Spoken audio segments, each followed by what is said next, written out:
The 2025 Coca-Cola 600 has officially concluded from Charlotte Motor Speedway, and we see a lot of fantastic racing, a really amazing finish, and Chastain comes back with 6 or 7 laps to go and picks up his first win of 2025 in a great finish. What's going on, guys? It's Daniel, and welcome back to our video. I just got done watching the 2025 Coca-Cola 600. We had quite a bit to talk about from this race, so let's go and talk about it. So before the green flag drop in today's race, Chastain, Kyle Busch, and Eric Jones would have to go to the rear of the field.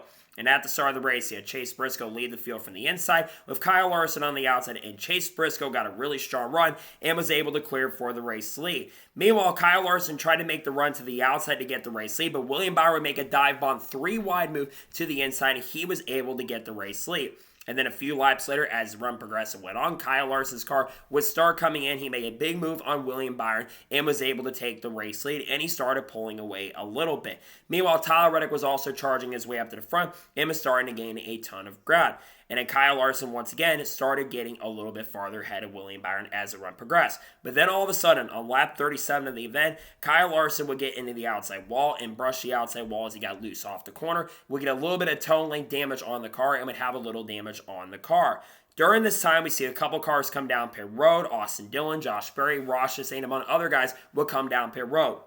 But then on the next lap, Kyle Larson would be the first driver to bring out the caution in this race. Kyle Larson got loose off of turn number 4 and was spun coming down the front straightaway and would get a little bit of damage on the car. So the damage from the toe link incident would end up happening. Larson would get a ton of damage on the car, knock the toe out of the race car, and get a lot of damage on it. Tough break for Kyle Larson. He had a fast car early in that and already, of course, crashed during the Indy 500. His race would not be over, but he would be way off the pace throughout the rest of the event. His chance to win the race at the time would be over. And then all lead lap cars would then come down pit road, with William Byron winning the race off pit road, followed by Tyler Reddick and Chris Buescher. Meanwhile, Kyle Larson would have a very lengthy pit stop and would stay on pit road for quite a bit to work on repairs, and Brad Keselowski and Chase Briscoe got penalties on pit road. And then as they were about to go back to green, Josh Plicky lost a right rear tire and basically had to come down pit road. And then a couple laps later, we went back green with William Byron leading the field from the inside with Tyler Reddick on the outside, and William Byron got a fantastic restart and was able to clear for the race lead over Chris Buescher. William Byron started pulling out and was starting to get a really big lead, but then Tyler Reddick started closing in around lap 75 and was catching William Byron very slowly. But as the run progressed and went on, William Byron started pulling away and had a near second lead as they were coming down to the final few laps of the stage. And then on lap number 98 of the event, the second caution race come out, this time for William Byron's teammate Alex Bowman. Alex Bowman hit the outside wall really hard, ends up spinning coming off of turn number 4. There's a ton of damage on the right rear of the car. Has a broken toe link, unfortunately. He has a lot of damage on the car. This brings out the caution. Tough break for Alex Bowman. This would end the race under caution, the stage under caution, with William Byron coming off the corner and winning stage number 1, followed by Tyler Reddick, Christopher Bell, John Hunter, and AJ Allmendinger. And then all lead lap cars have then come down pit road, with William Byron winning the race off pit road, followed by Tyler Reddick and Denny Hamlin. Michael McDowell would end up missing his pit stall, would have to drive the car back around, and Ty Dillon got a penalty for vehicle interference. And then on the restart, William Byron lead the field from the inside with Tyler Reddick on the outside, and William Byron and Tyler Reddick would battle side by side for the next lap or so, but William Byron was eventually able to clear for the race lead. A couple laps later, the third caution race come out for an incident between Jimmie Johnson, Cole Custer, and Connor Zilch, who was making his Oval Cup debut.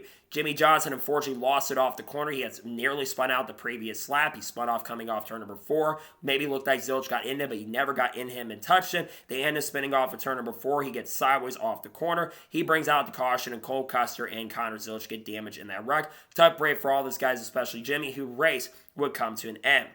And then on the restart, William Byron lead the field from the inside with Tyler Reddick on the outside, and they both remain side by side with eventually William Byron getting a good run and was able to clear for the lead. We nearly saw a crash happen between Shane Van Gisbergen and Ricky Stenhouse Jr. when Stenhouse tried to make a really big dive bomb on the inside of SVG that nearly spins him out, who was running in the top 20, but luckily SVG was able to save it and was able to continue going.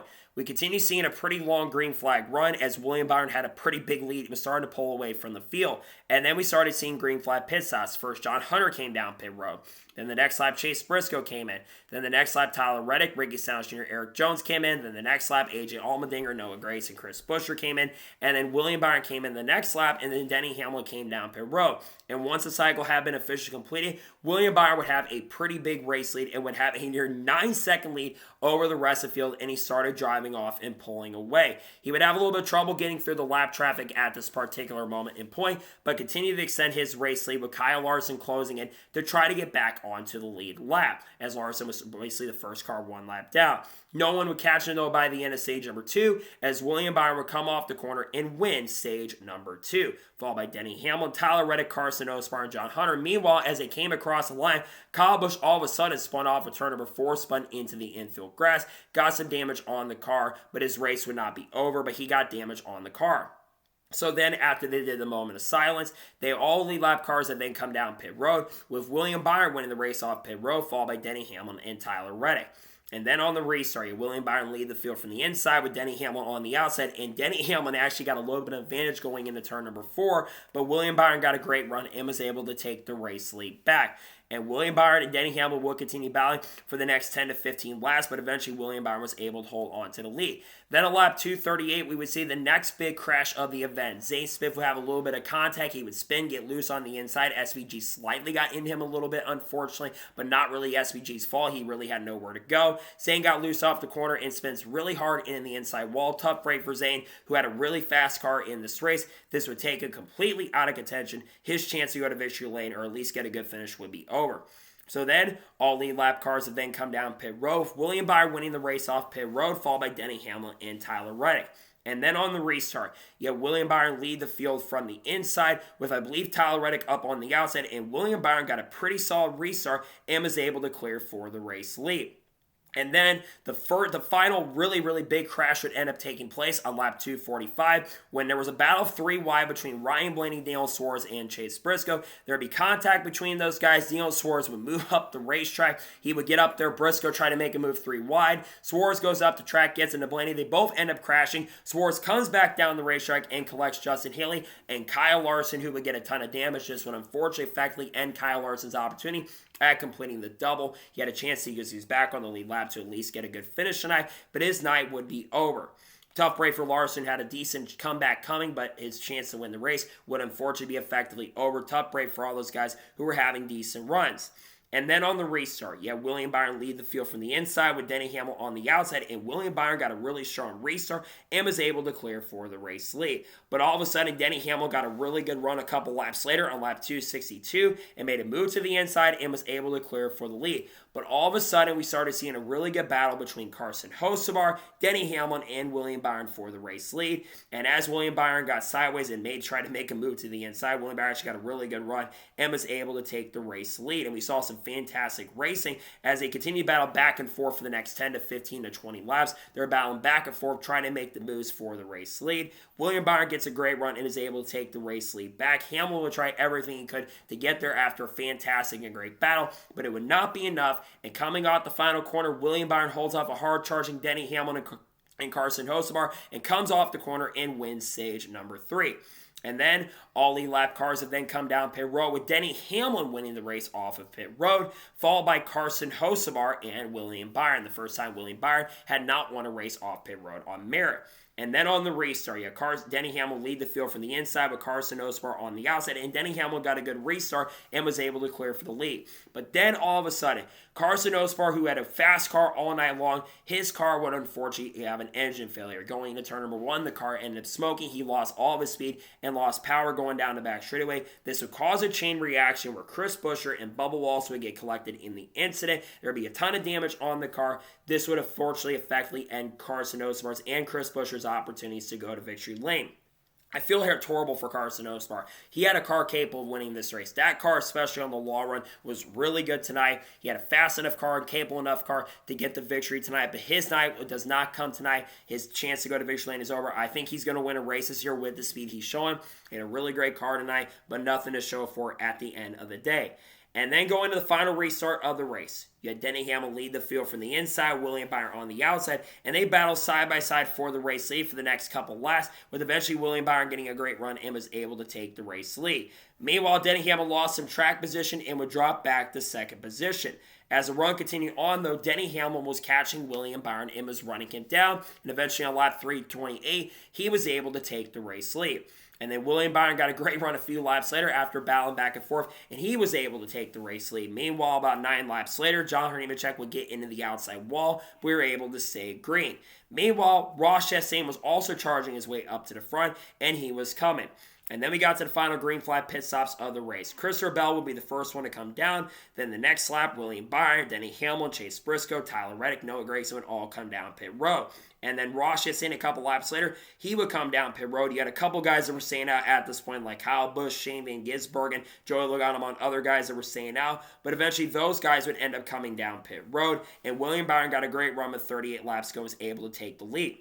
All of a sudden on the radio, with 30 laps to go, Denny Hamlin, who was running down William Byron, we get confirmation on the radio that Denny Hamlin does not have enough gas to go to checker flag and will have to come down pit road. A major mistake from the number 11 team, as he had a car fast enough to go to victory lane. They will have to come down pit road at that point. Their chance to win would be over. But all of a sudden, like I mentioned earlier, Ross Chastain was charging his way up to the front and got by Denny Hamlin with around 30 laps to go. And Ross Chastain was getting a tenth to 2/10 of a second on William Byron for the race lead and caught up to him. They would battle back for the lead and for the race victory for the last 10 to 15 laps, and then eventually Ross Chastain got a great run after Denny Hamlin had to do a little bit of a move, was basically getting back on the lead lap. He made a move, and Chastain gets by with 6 to go, makes the move to the inside, is able to take the race lead.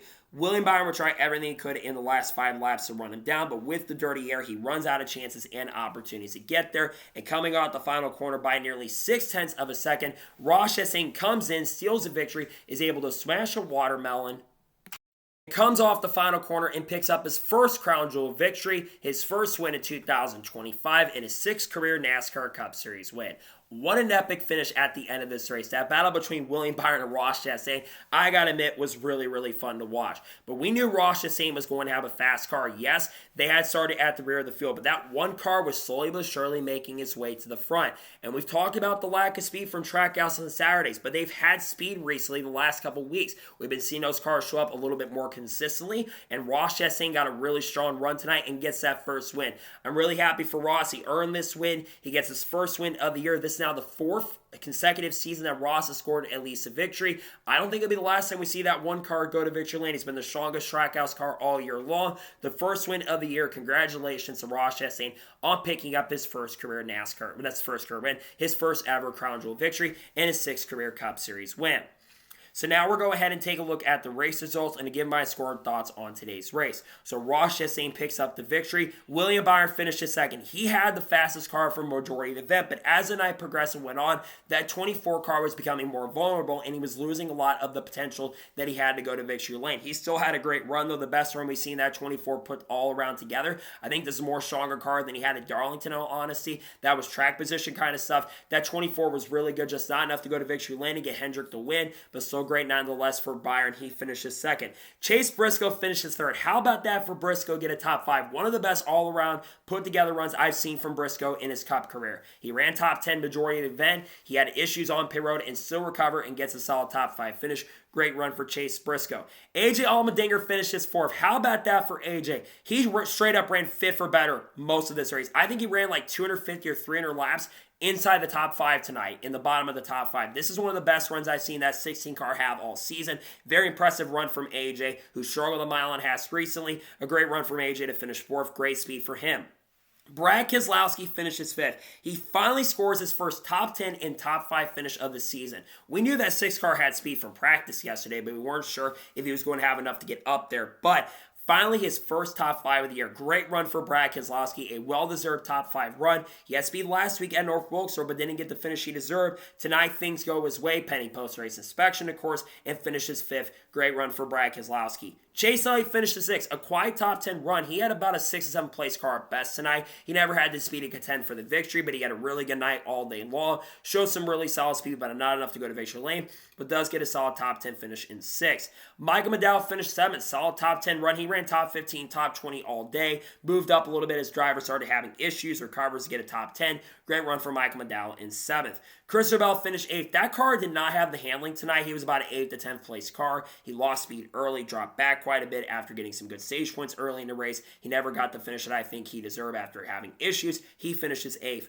Ryan Preece finishes 9th. Continues to have a very consistent run in the Cup Series. He's been having a career year so far. 5th top 10 of the season. Great run for Ryan Preece in 9th place. And Noah Gragson finishes 7th. A quite solid top 10 run. He straight up had a top 10 car all day long and put together a really strong run in the 4 car. Great run for Noah Gragson.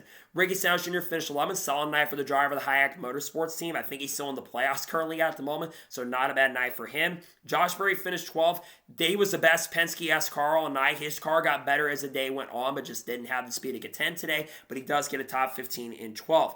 Eric Jones finished 13th. He ran top 10 quite a bit of this race, but he lost some handling as the race progressed and went on. He finishes 13th. Shane Van Gisbergen finishes 14th. Want to give him a shout out. This is his best all-around run I've seen him have in the Cup Series outside of a road course. He straight up ran top 20 majority of this event. He was in the top 10 at least for a tiny bit of time, and he ran top 15 quite a bit of this race as well. He's had speed the last couple weeks. I've been very impressed with the speed of this 88 car the last few events. I think that's the 2nd or 3rd consecutive top 20, and I think it's just another great run for SVG for his standards. He finishes 14th.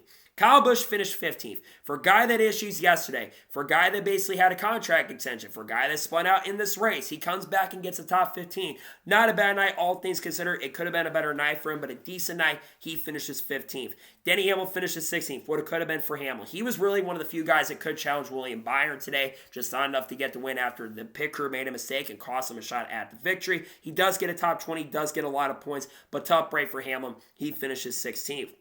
Joe Logano finished 17th. He was really off in this race today, unfortunately. Just didn't have the pace and speed whatsoever. Just struggled the whole entire event. Todd Gillen finishes 18th. Ty Dillon finishes 19th. And Austin Dillon finished 20th. Cole Custer finished 21st. Chris Buescher finished 22nd. Connor Zilisch finished 23rd. A decent first race for him on an oval. The youngest driver ever to compete in the Coke 600. He did struggle quite a bit of this race, but they made that car a little bit better, and he was able to salvage a top 25. Didn't really get into much trouble outside the incident that happened at the beginning of stage 2, and gets a top 25. Not bad for someone who's never ran on an oval in the Cup Series in the next-gen car with the Red Bull colors. Solid night for someone who's never done that. He finished 23rd. Ty Gibbs finished 24th, kind of struggled in this race, unfortunately. Cody Ware gets top 25 and 25th, not a bad night for him. Tyler Reddick finishes 26th after his issues of getting in the wall and speeding on pit road. He lost a shot at the victory. He threw this race away, unfortunately. John Nemechek finished 27th. The first half, he looked like he had a race-winning car, but he lost his speed as the race went on. Got on the outside wall, went multiple laps down. He finished 27th after what looked like was going to be a solid finish. Riley Hurts finished 28th, continues to struggle, spun out on pit road during one of the green flag pit stops, doesn't get a good finish at all, continues to struggle in that number 35 machine. Alex Bowman finished 29th, he does get a top 30 after his issues, and Justin Haley finished 30th. Austin Cindric finished 31st. He had some sort of issue when many laps down in the event. Was for most of the night the best Penske car, but then the issues happened. He finished 31st.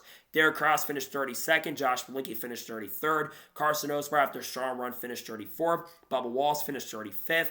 After going to the garage, Daniel Suarez finished 36th, Kyle Larson finished 37th, Ryan Blaney finished 38th, Zane Smith finished 39th, and finishing last in 40th place is Jimmy Johnson.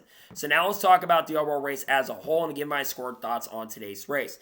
This race was really a slow burner. It kind of started off really slow. You had some really good racing early in the event, but I think as the race went on, because I think the first couple stages, I got to be honest, were not all around the most exciting. Sure, you had some really good battles happen throughout the field, and I think that Prime is doing a really good job. We'll talk about them here in just a second. But I think that Prime is doing a solid job showing the battles. But as this race progressed and went on, I got to say this race started cooking. Stage 3 was absolutely phenomenal. You had a great battle there between Denny Hamlin and William Byron Carson Osborne for basically 30 or 40 laps. And as the race continued on, it just got better and better and better. And that's what the Coke 600 should be. Sometimes it's going to start off slow. You're not going to have the most exciting stuff at the beginning. But by the end, it should be exciting. And we got actually a really fun and really exciting finish. This was overall one of the best races we've seen so far this year. It was a pretty good barn burner finish of the event. My score of today's Coca-Cola 600 is going to be probably, honestly, about an 8.5, probably 8.8 out of 10. Close to 9, honestly. I probably actually give this race an 8.8 out of 10 because the beginning of the race was slow, but as the race progressed and went on, it was really entertaining. Yes, there's still some issues with the next-gen car, but I think tonight's race was actually really entertaining and really, really fun. Now, before I go, let's talk about Amazon Prime. Their first broadcast, they were exceptional. They were incredible. The broadcast just felt like a professional broadcast tonight. This is what I've been saying about Fox. They just need to be more professional with the broadcasts they're putting on, and they haven't been that professional with their broadcast, that being Fox. They were on top of it. No full screen commercials whatsoever except during cautions. And then basically they didn't miss any of the action. Even during, they were side by side even before the green flag would come out in the race. And they had a very few full screen commercials, less commercial breaks. They went 60 to 65 laps at the end of the event with no commercials at all. We haven't seen that on a broadcast in ages. And that's what I'm saying. Broadcasts have to get up with the times. And that's what Prime did.